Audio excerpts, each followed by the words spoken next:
அம்பேத்கர் அவர்களுடைய நினைவு நாளில் அவருடைய முழு திருவுருவ சிலை திறப்பு விழாவில் சிறப்பு விருந்தினராக கலந்து கொண்டு அந்த விழாவில் அந்த சிலையினை அர்ப்பணித்திருக்கின்ற தமிழகத்தினுடைய மாண்புமிகு மேதகு ஆளுநர் திரு ஆர்.என். ரவிஜி அவர்களே, மரியாதைக்குரிய மேடம் ஆளுநர் அவர்களே, இந்த நிகழ்ச்சியில பங்கு பெற்றிருக்கின்ற மாண்புமிகு ஆதி திராவிட நலத்துறையினுடைய அமைச்சர் சகோதரி கைவிழி அவர்களே, உயர்திரு தமிழக முதன்மை சீஃப் செக்ரட்டரி அவர்களே,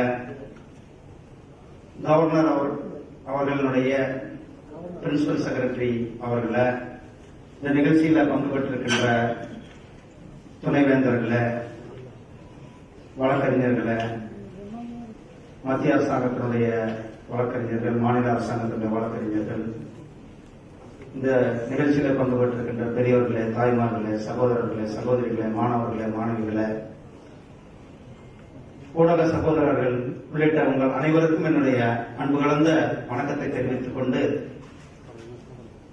இந்த அருமையான ஒரு நாளில் அண்ணல் அம்பேத்கர் அவர்களுக்கு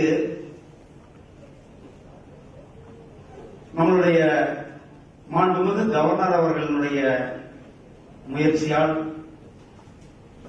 இன்றைக்கு இந்த அம்பேத்கர் அவர்களுடைய சிலையானது இங்கு நிறுவப்பட்டிருக்கிறது. இது ஒரு சாதாரண விஷயம் அல்ல, இது ஒரு வரலாறு. நாம் 75வது சுதந்திர இந்தியாவை கொண்டாடிக் கொண்டிருக்கின்றோம். ஆனால் அம்பேத்கர் அவர்கள் எப்படி நியாயத்திற்காக போராடினார்களோ, அம்பேத்கருக்கே நியாயத்திற்காக போராட, அவருக்கு ரெகக்னேஷன் கிடைப்பதற்கு ஒரு நியாயத்திற்காக போராட வேண்டிய காலம், அந்த காலம் இன்றைக்கு நம்மளுடைய மாண்புமிகு ஆளுநர் அவர்களால் நிறைவேற்றப்பட்டிருக்கிறது. இந்த ராஜ்பவன்ல டாக்டர் அம்பேத்கர் அவர்களுக்கு ஒரு மிகப்பெரிய ஒரு சிலையை நிறுவியிருக்கிறார்கள்.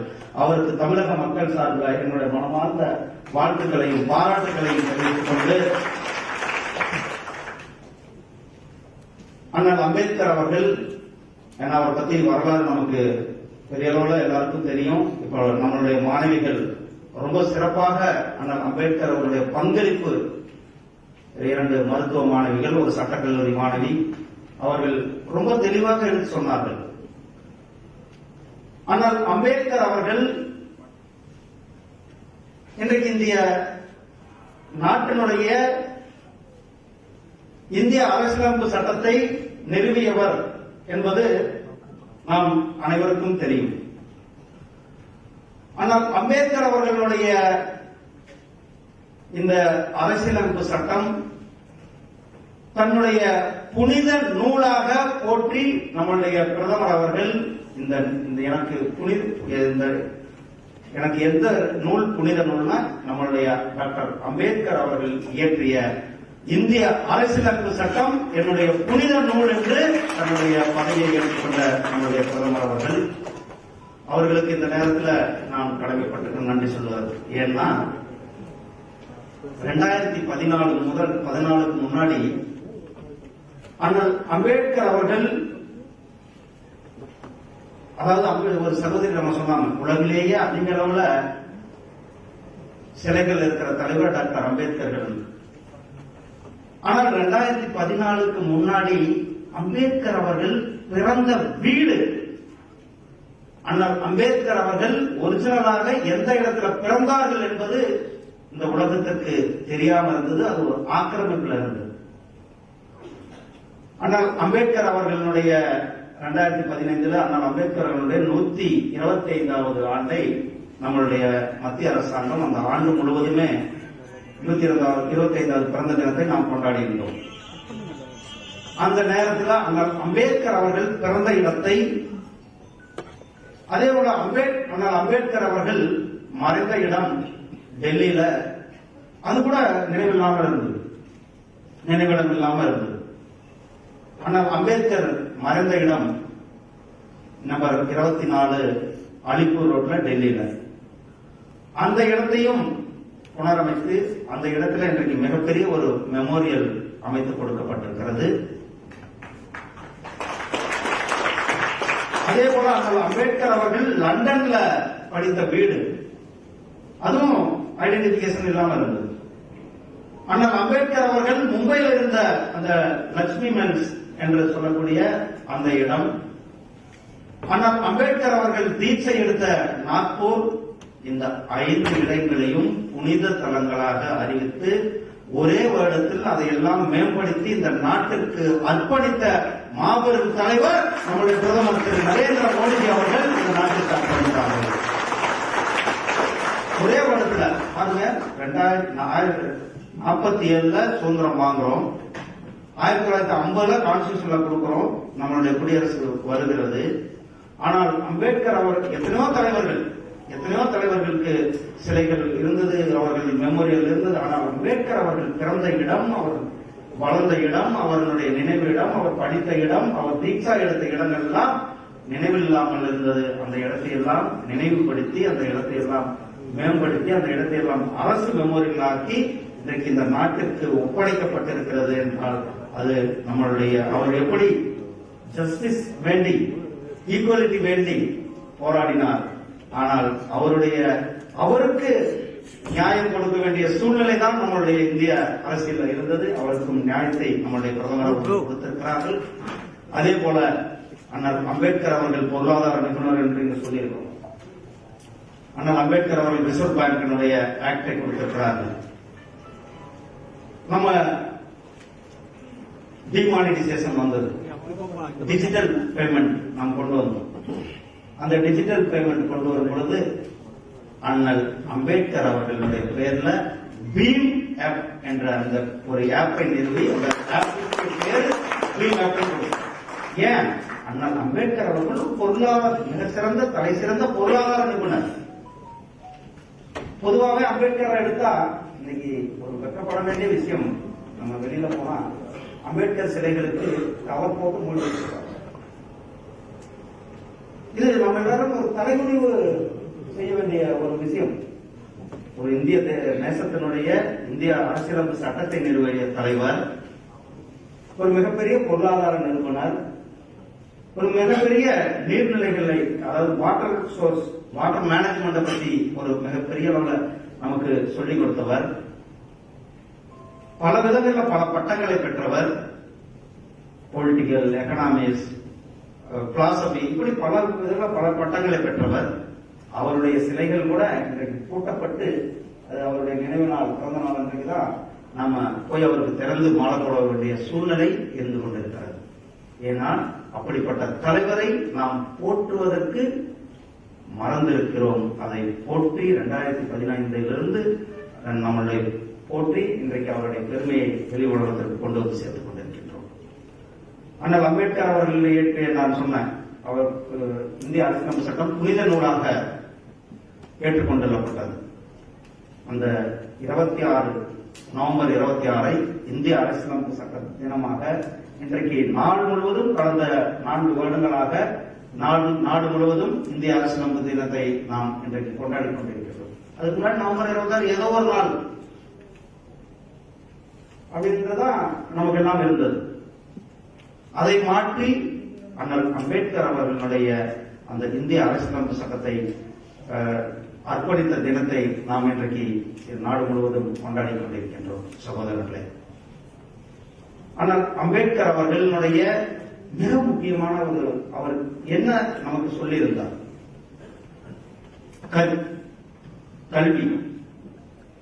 கல்வி ஒன்றுதான் ஒரு மிகப்பெரிய மாற்றத்தை ஏற்படுத்தக்கூடும் என்றார்.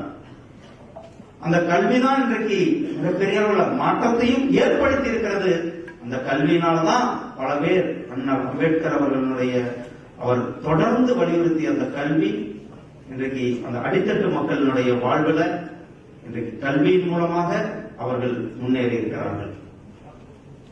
அதுக்கடுத்தது கல்விக்கு அடுத்தது அடுத்த நிலைமைக்கு வரணும், தொழில்துறையில வளரணும் அப்படின்றதுக்காக தான் நம்மளுடைய மத்திய அரசாங்கத்துல ஸ்டாண்ட் அப் இந்தியா, எப்படி ஸ்டார்ட் அப் இந்தியா கம்பெனிகளை நிர்வகிக்கிறோம். இன்னைக்கு ஸ்டார்ட் அப் இந்தியா உலகிலேயே அதிக அளவுல நம்மளுடைய நாட்டில் தான் 80,000 ஸ்டார்ட் அப் கம்பெனிகள் இருக்குது. உலகிலேயே 2வது ஸ்டார்ட் அப் கம்பெனிகள் கொண்ட ஒரு நாடு நம்மளுடைய நாடாக இருக்கிறது. இளைஞர்களை ஊக்குவிக்கும் தொழில் முனைவர்களாக ஆக்குவதற்கான ஸ்டார்ட் அப். அப்படி அந்த ஸ்டார்ட் அப் ஸ்டாண்ட் அப், ஒரு ஸ்டாண்ட் அப் என்பது எதுக்கும் ஒவ்வொரு பேங்கினுடைய பிரான்ச்லையும் ஸ்டாண்ட் அப் இந்தியாவுடைய திட்டம் வந்து ஒவ்வொரு பிரான்ச்சும் அந்த பிரான்ச்ல ஒரு பட்டியல் இனத்தினருக்காக அல்லது பட்டியல் எஸ்சி ஆர் எஸ்டி அல்லது விமன் என்டர்பிரனருக்கு கட்டாயம் அவர்கள் லோன் கொடுத்தே ஆக வேண்டும் என்ற அந்த திட்டத்தை ஸ்டாண்ட் அப் இந்தியாவுடைய நாம் நடைமுறைப்படுத்திக் கொண்டிருக்கிறோம். நம் அரசாங்கம் நடைமுறைப்படுத்திக் கொண்டிருக்கிறோம். பொருளாதார முன்னேற்றம் வர வேண்டும் என்பதற்காக கல்வி பொருளாதார மேம்பாடு வரும்பொழுது நம்முடைய அந்த சமநீதி சமூக நீதி கிடைக்கும் என்பது அம்பேத்கர் அவர்களுடைய கனவு. அந்த அம்பேத்கர் அவர்களுடைய கனவுப்படி இன்றைக்கு அம்பேத்கர் அண்ட் மோடி என்ற ஒரு அருமையான புத்தகத்தை கூட நம்முடைய இசையமைப்பாளர் இளையராஜா அவர்கள் அதுக்கு முன்னுரை எழுதி அந்த புத்தகத்தை கூட நம்முடைய முன்னாள் குடியரசுத் தலைவர் மாண்புமிகு திரு ராம்நாத் கோவிந்த்ஜி அவர்கள் டெல்லியில வெளியிட்டார்கள். பாருங்க, நம்ம ஊர்ல கருத்து சுதந்திரத்தை பத்தி பேசுவோம். எல்லாருக்கும் கருத்து சுதந்திரம் இருக்கிறது. ஆனா ஒரு புஸ்தகத்துக்கு முன்னுரை எழுதினார் என்ற ஒரே காரணத்திற்காக வசை வாங்கியது நம்மளுடைய அந்த இளையராஜா அவர்கள் ஆகத்தான் இருக்கக்கூடும். அவர்கள் எதிர்பார்க்கிற கருத்தை சொன்னால் அவர் நல்லவர். ஆனா அவருக்கு இப்படிதான் உண்மை சொல்லிட்டா அவர் கருத்துக்கு எதிரானவர் அப்படின்ற இது இருக்கிறது. கருத்து சுதந்திரம் பாதுகாக்கப்பட வேண்டும் என்றது நம்மளுடைய அம்பேத்கர் அவர்களுடைய கனவு. அதனால ஆர்டிகல் 19 நமக்கு கருத்து சுதந்திரத்தை நம்மளுடைய அம்பேத்கர் அவர்கள் நமக்கு கொடுத்து சென்றிருக்கிறார்கள். ஃபண்டமெண்டல் ரைட்ஸ், ஃபண்டமெண்டல் டியூட்டிஸ் நமக்கு கொடுத்திருக்கிறார். இன்றைக்கு அப்படிப்பட்ட தலைவரை போற்றும் விதமாக நம்மளுடைய அண்ணல் அம்பேத்கர் அவர்களுக்கு ராஜ்பவன்ல சிலை நிறுவி அதை இன்றைக்கு அர்ப்பணித்திருக்கின்ற நம்மளுடைய மாண்புமிகு ஆளுநர் மரியாதைக்குரிய ஐயா ஆர்.என். ரவி அவர்களுக்கு மீண்டும் ஒரு முறை என்னுடைய மனமார்ந்த இந்த அருமையான நிகழ்ச்சியில உங்களுடன் கலந்து கொண்டதில் மற்றற்ற மகிழ்ச்சி. நன்றி, வணக்கம். ஜெய்ஹிந்த், Jai Bharat. Our Honorable Governor has always been keen in transferring the rich knowledge of our nation and the strong roots, which are the selfless sacrifices of many leaders and innumerable unsung heroes to the next generation, so that the value of Bharat will be relished in the true spirit. Now we request the Honorable Governor to address the gathering.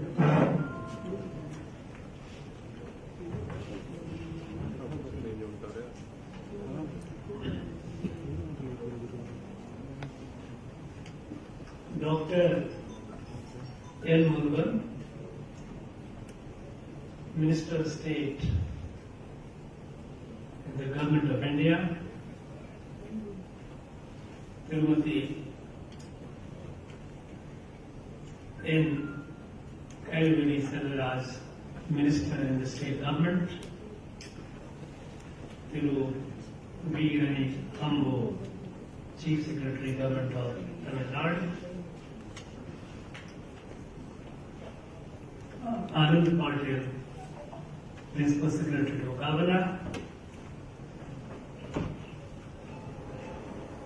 distinguished invitees, Vice Chancellors, a sculptor who sculpted this beautiful statue of this great person, those who made it possible, the sponsors, the speakers, the three powerful speakers, the students. My dear students, we are all here to commemorate one of the greatest leader of India, one of the greatest maker of India, Dr. Bhimrao Ambedkar.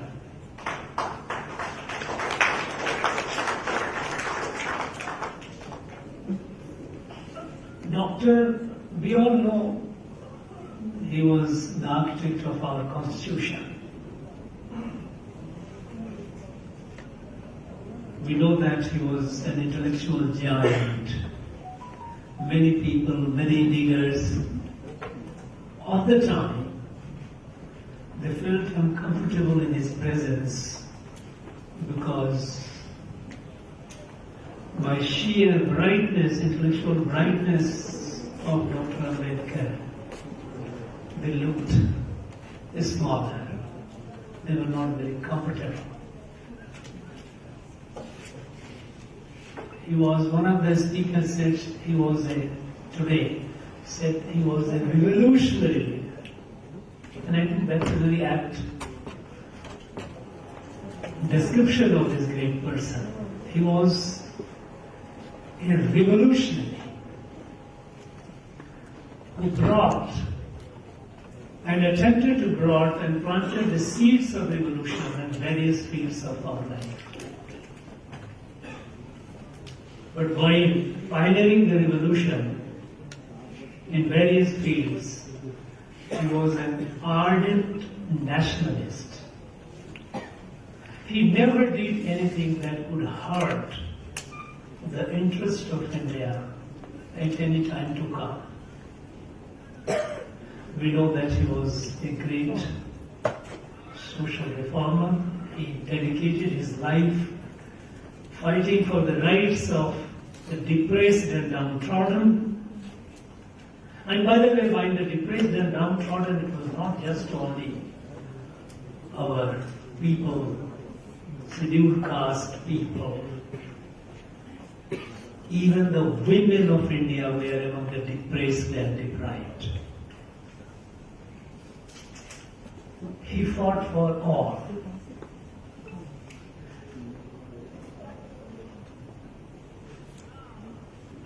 He took on the discrimination at every level. One imagines, had he not pioneered, drafted the Hindu Code Bill, which later was adopted, today it would have been difficult for the women to have the right that they have. The speakers before have spoken about it. Is through this comprehensive initiative, outlawing polygamy, child marriage, giving equal right to women in every field. The constitutional provision of Article 14 was made possible because of passing this bill. Otherwise, previous to that, it was fragmented to various custom, traditions, various informal and formal laws.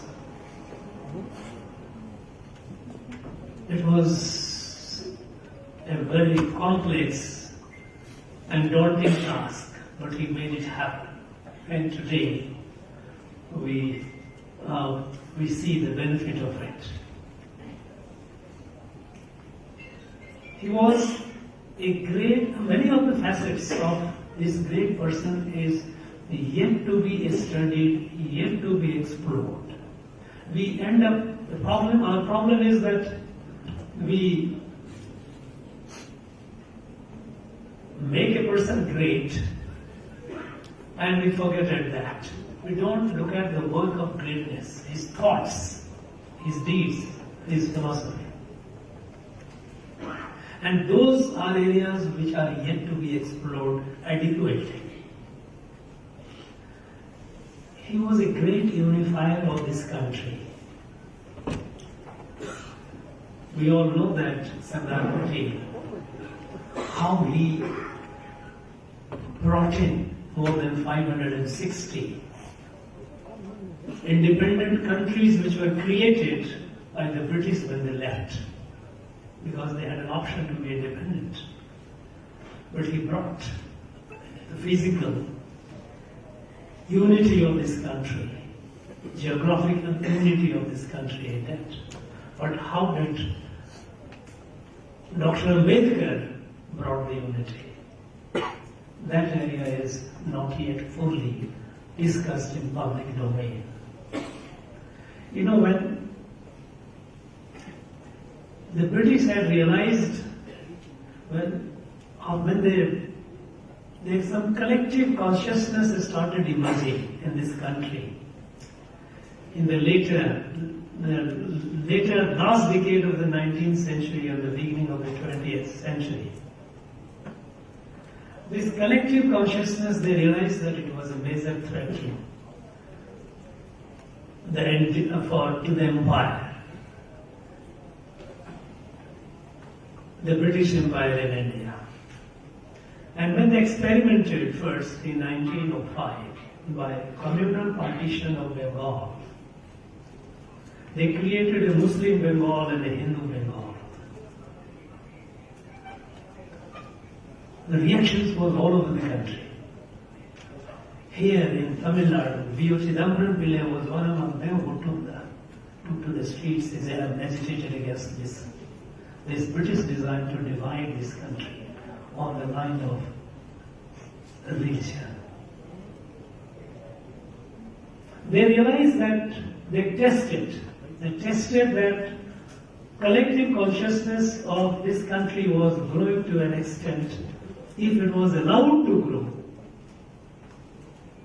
that would ensure that the British Empire would not last long.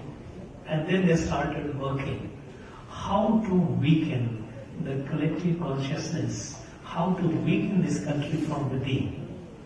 So they were already patronizing Muslim League, but after when the 1905 they did, later on 6 years later, the protest was so wide that they had to undo it. So the defeat of the British Empire, design of the British Empire to divide this country on the basis of religion, it was a test for them. And then they came whole hog, how to weaken this country from within. And then they started patronizing in multiple ways Muslim League, giving a sick thought that Muslims were different and they would not coexist. And that is how they created a separate electorate for Muslims in our councils.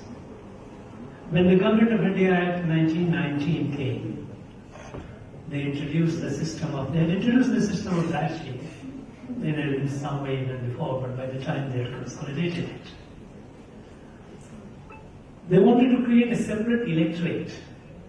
We should realize the meaning of separate. That means those people are different and they will elect their representative, others will not. Now, in the Government of India Act 1919, they had made a provision giving a hope that, okay, this is a beginning, we will review it after 10 years.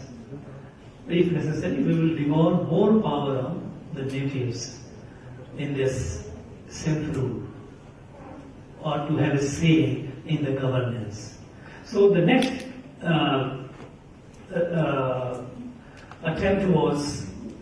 reform was due in 1929. And about 4 years before they consulted the Statutory Commission, which is called Simon Commission. They were working on now. They had already created. They were building the Muslim League, creating their clients, and they had created a separate electorate for them. They started working on, and they began patronizing Jinnah. They began looking for more Jinnahs elsewhere, and then they spotted Dr. Bhimrao Ambedkar. That he could be a person who could mobilize, because he was a fearing person. He knew that how atrocious the society was, how downtrodden and depressed people were deprived of their basic human rights. And he was agitated, fiercely, led many movements. So British started promoting him, tried to promote him, and came up with the concept of communal award, that is creating a separate electorate for the depressed and downtrodden. And they started funding. So having created a separate electorate for Muslims and patronizing Jinnah, they started fueling a separate electorate for the depressed and downtrodden. Now, imagine, had the British succeeded, where this country would have been. But when Mahatma Gandhi, in Pune jail, he and Dr. Ambedkar, they met, when they had a long meeting. Madan Mohan Malviya was also present there. He was opposing Mahatma Gandhi, of course, was opposed to this. And there, Dr. Ambedkar saw the British design. And then they said, no, we don't agree to that. Dr. Ambedkar rejected the British move for a communal award, creating a separate electorate. Separate electorate means if in a constituency. Today we have a reservation. In that, whichever community a person belongs, everyone elect that person. It is not that only that caste people or that community people will vote for a particular representation. This unity of Bharat, that you come from whichever community, whichever caste, if a constituency is reserved, everyone will elect their representative from that community, those who are contesting the election. So that person becomes the representative of the entire constituency, not of a particular caste. The rejection of Dr. Ambedkar, which is popularly called Pune Pact, the implication of it, had the British succeeded, because the British were all out. The Government of India Act 1935, they could have introduced that, and that seed would have given the political environment, post-independence, would have created havoc in this country. We have yet to appreciate what he did for the unity of this country.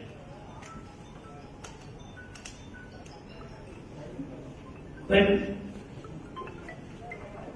Muslim League in 1940 passed their Lahore Declaration that made it clear that they will settle nothing short of Pakistan. Many people thought that, well, it is a political statement given by Muslim League, it would not happen. But Dr. Ambedkar was a realist. He understood, he could see where it was leading to.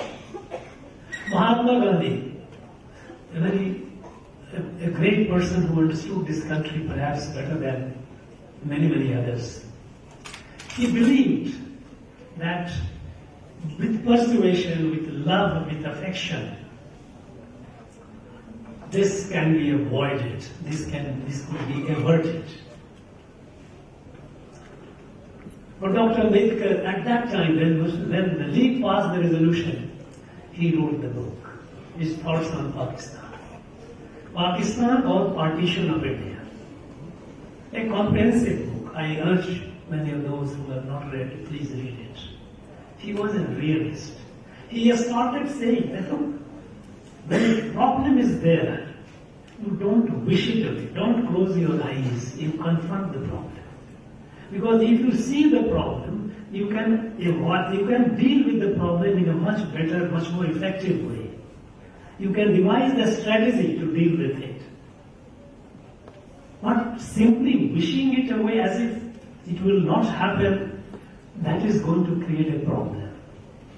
He, in his book, Pakistan or Partition of India, years before partition happened, he made out a case right from how somehow the Muslim League had vitiated the environment, and how right from 1920 he started quoting when the first genocide happened in North Kerala.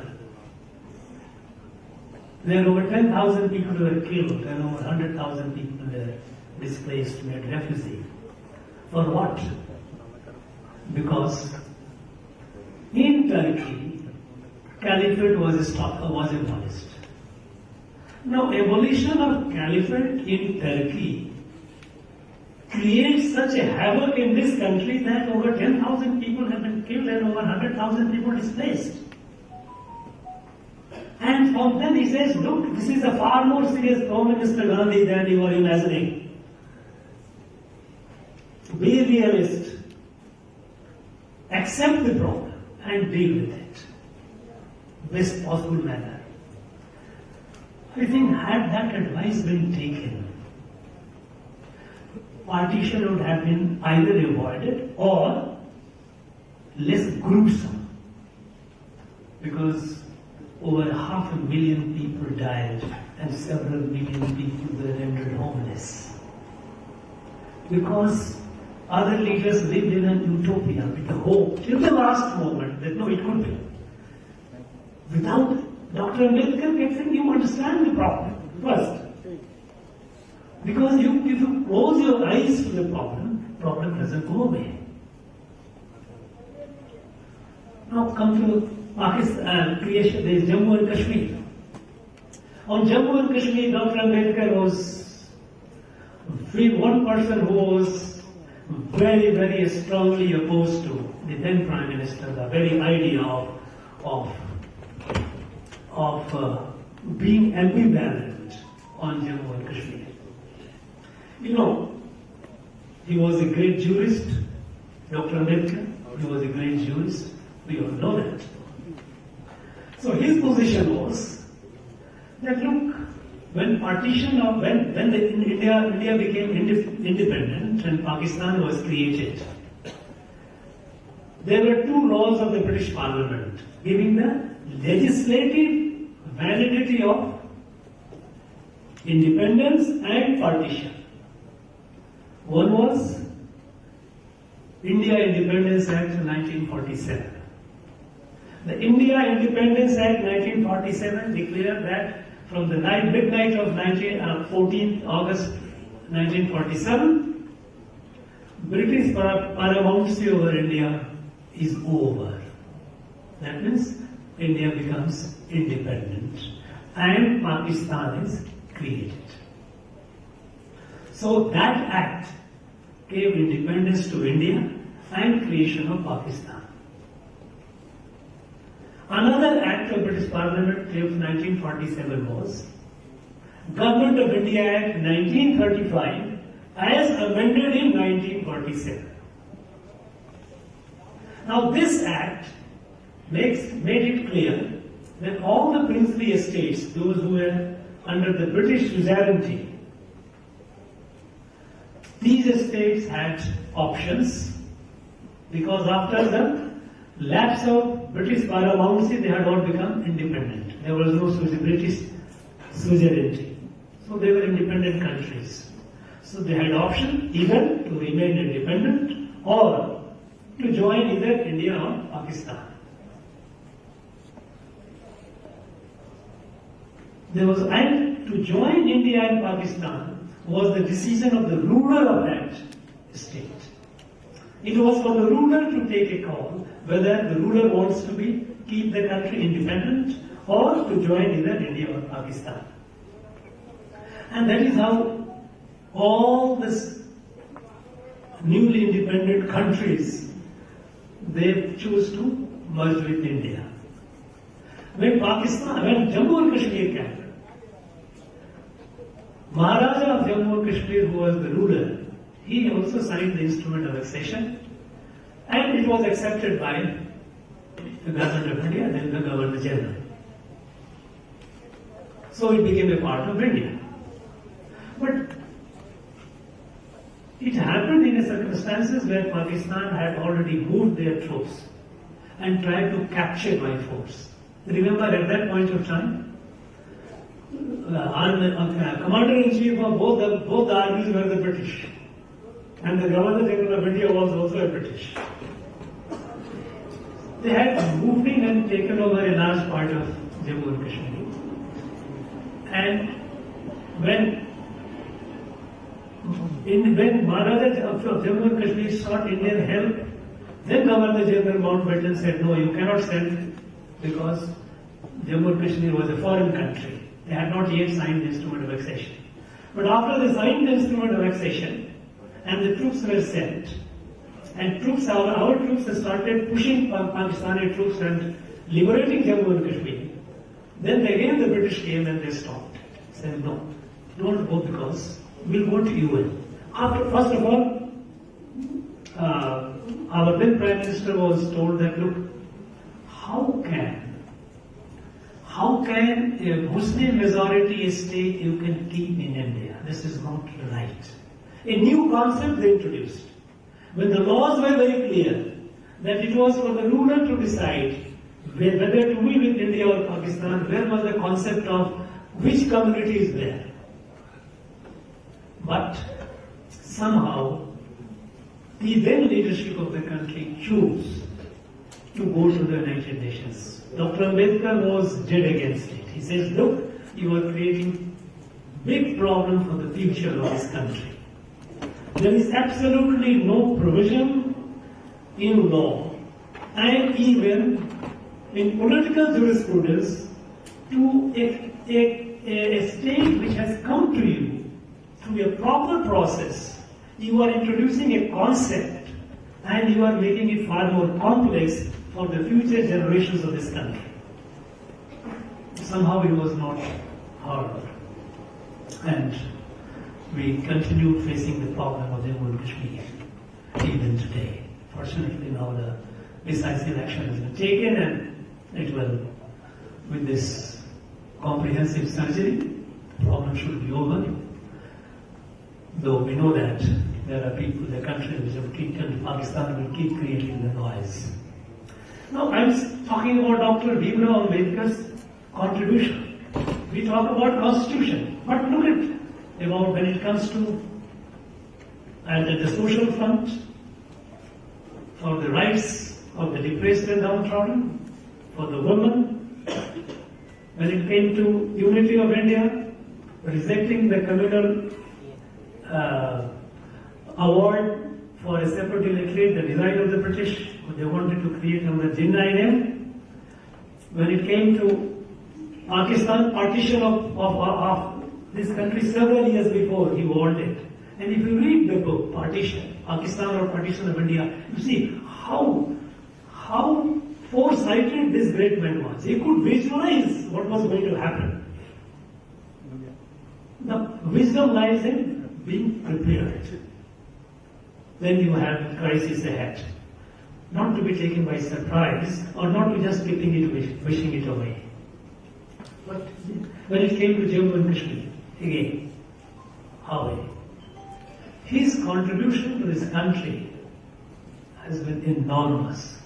And unfortunately, we have just made him a big leader and we have started playing politics in his name, rather than accepting this great man and his great work and going deep.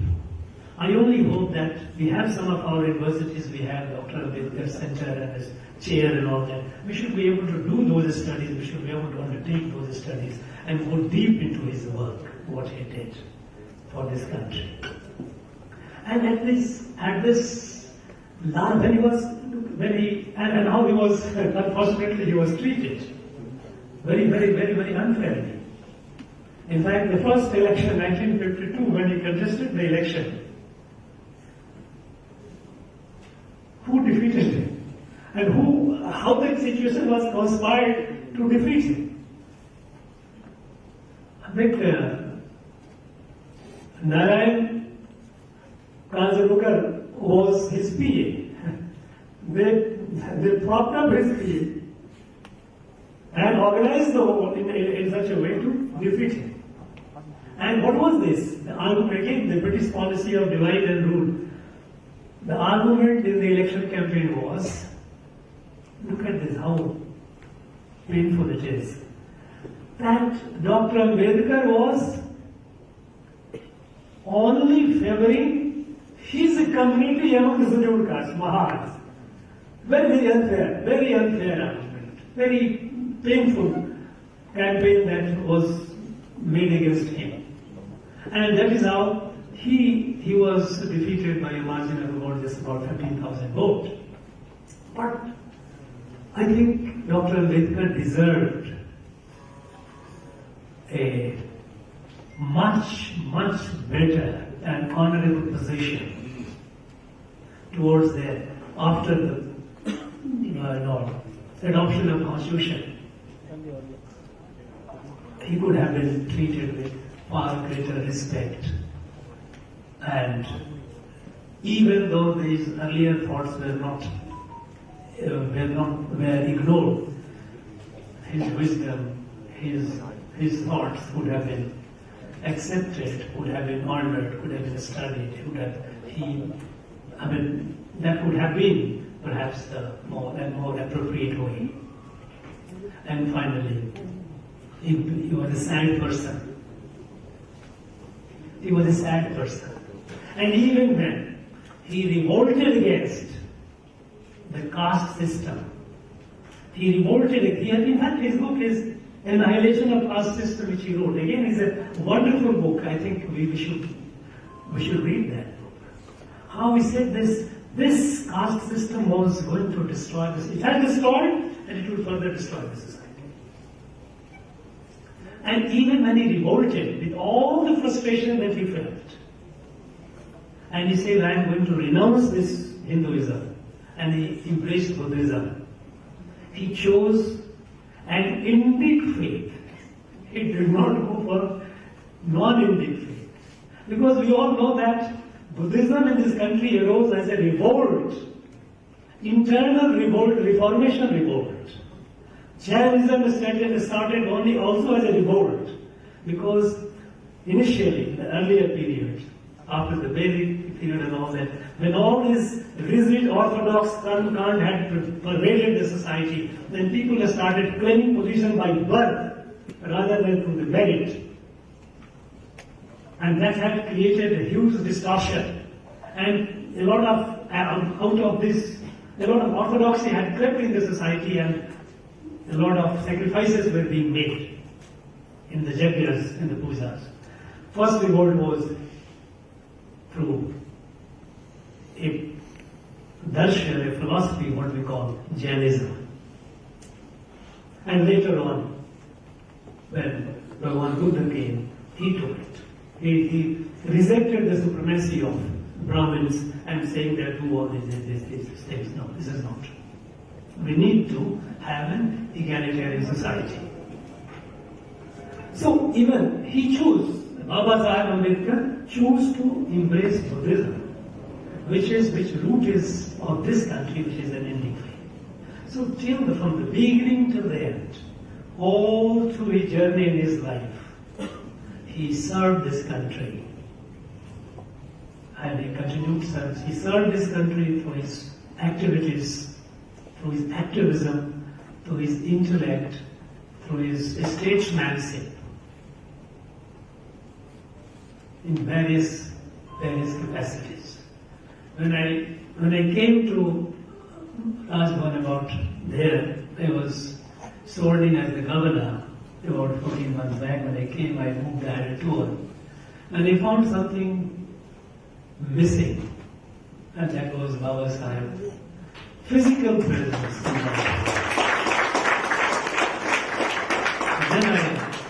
Then I suggested to Anand, I think this is not acceptable, we must do it before the next occasion comes to commemorate him. And that is how we are here today. We assembled here today, we have unveiled. Now we believe that the Raj Bhavan is in many ways now is complete.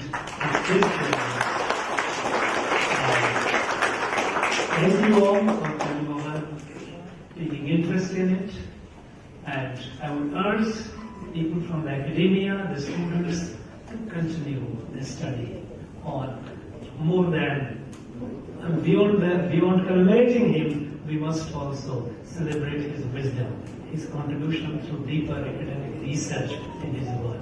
Thank you very much.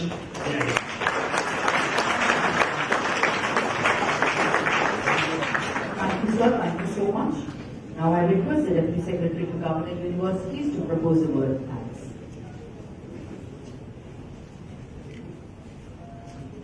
We are Indians, firstly and lastly. I would like to recall the saying of Baba Sahib Dr. Ambedkar, the father of our Indian Constitution. The great social reformer emphasized on the education as our only tool to build an egalitarian society and to break the age-old restrictive shackles of discrimination in social practices. On behalf of everyone here, I express my profound gratitude and thanks to our Honorable Governor Sir for the direction and guidance on unveiling the statue of the great leader in Raj Bhavan and for ever inspiring, vibrant speech. I sincerely thank our respected Madam Governor for gracing the occasion. I thank our Chief Guest, Honorable Union Minister of State for Information and Broadcasting, Fisheries, Animal Husbandry and Dairying for gracing the occasion and addressing the gathering with a dynamic speech. We extend our heartfelt gratitude to Honorable Minister of Adi Dravida Welfare, Government of Tamil Nadu for gracing this memorable occasion. It is indeed my pleasure to extend my thanks to respected Chief Secretary Sir, who has honored this occasion with valuable presence. I extend my sincere thanks to respected Principal Secretary Sir for the guidance and meticulous care in every event to ensure that they are flawless and exquisite. I thank Thiru Kishore J. Nagappa, the sculptor who recreated the great soul, the sculptor of our Constitution, in high-standing statue. I take this opportunity to thank the sponsors for their valuable contribution. I thank the representatives from the Madras Bar Association, Bar Council and Council members of Government of India for gracing this occasion. I extend my thanks to the Vice Chancellors, Registrars, Directors, academicians of various education institutions and schools for making the event an adorable one. I thank Ms. Sandhya Bharati and Ms. Umu Rani Abdul Qayyum of Medical University and Ms. Anita of Tamil Nadu Dr. Ambedkar Law University, Chennai for their informative speech about our organization. Our sincere thanks to the press and media friends. I thank the officers and staff of Raj Bhavan for their efforts in making the event successful. Once again, I extend my heartfelt thanks to everyone for gracing the occasion and making the event a memorable one in the pages of Raj Bhavan history. Thank you.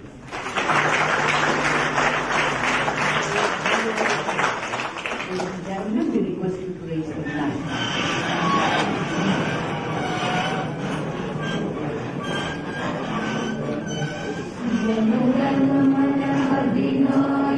जय हे भारत भाग्य विधाता पंजाब सिंध गुजरात मराठा द्राविड उत्कल बंगा विंध्य हिमाचल यमुना गंगा उच्चल जलधि तरंगा तव शुभ नामे जाहे तव शुभ आशीष माहे गाहे तव जय गाथा जन गण मंगल दायक जय हे भारत भाग्य विधाता जय हे जय हे जय हे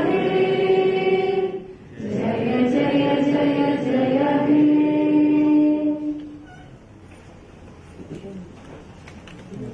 Ladies and gentlemen, we thank you for raising this memorable occasion. Elaborate arrangements have been made for lunch.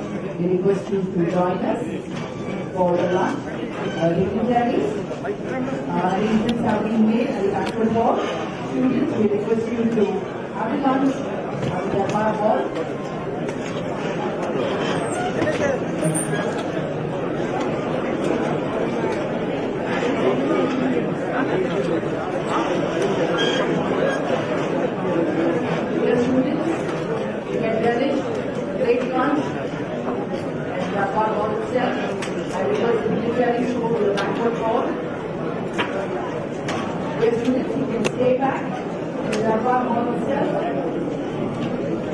enjoy your lunch, which means having a mix for that. And quickly parents to get out to the banquet hall and enjoy wonderful lunch which has been organized on behalf of lunch. Thank you all.